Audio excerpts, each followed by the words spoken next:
G'day and welcome to Wine Week. I'm Danny. And I'm Brad. And Brad, you're going to kick us off with a wine with a rather interesting name. Yes, now you don't want to say this after you've had a few too many glasses in a hurry, because this is the Torzi Matthews Schist Rock Shiraz. Schist. Yes. So make sure you get that pronunciation right. Now, this one is actually a wine we've been meaning to do on the show for some time, because this ticks all the boxes in terms of what Wine Week is about. It's excellent value for money. It just has plenty of fruit flavour and also a little bit of complexity there, and it's ready to drink now as well. So this is the 2009 Eden Valley Shiraz. Now this is their cheaper one. They have a little bit more expensive one, the Frost Dodger, but it almost seems like the Schist Rocket, the better value for money, is overshadowing its bigger brother, because this wine is remarkable value for money, and they've kept it under the $20 mark, which is great, because these guys haven't been around for a particularly long time in terms of producing wine under their own label.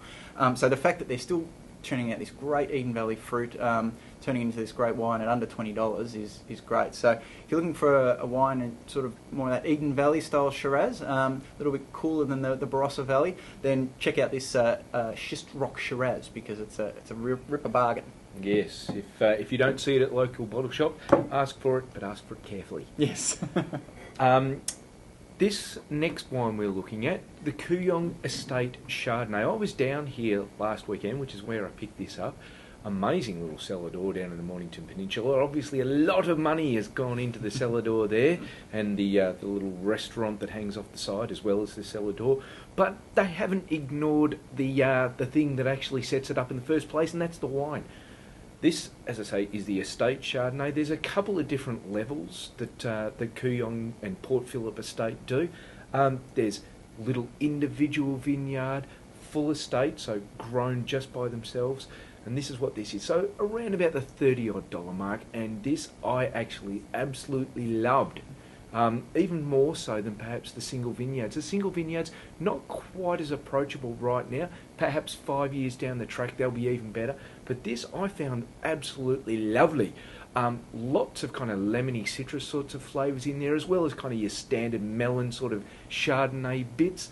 And as I say, at $30, a really top shelf wine without going right overboard in the dollars, which is pretty easy to do when you come to Chardonnay from the Mornington Peninsula. So if you're looking for something a little bit highbrow, have a look at that one. Yes, we've had some lovely Chardonnays from the Mornington Peninsula, and yet another one to cast your eye over.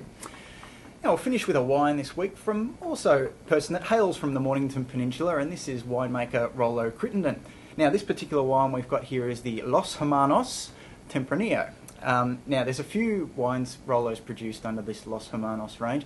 Now, we actually have been meaning to do this for a little while, because we did mention on our radio show a little while back that Rollo took out the Young Gun of Wine Award this year. So congratulations to Rollo.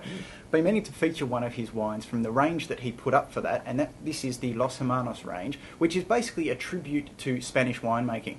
So Rollo grows all the grapes here, but he spent a bit of time in Spain, has brought back some of the traditional techniques from over there, and he's really trying to be true to the grapes. So this is a straight Tempranillo, which we've had a look at a couple of those recently, which are gaining favour in the Australian marketplace.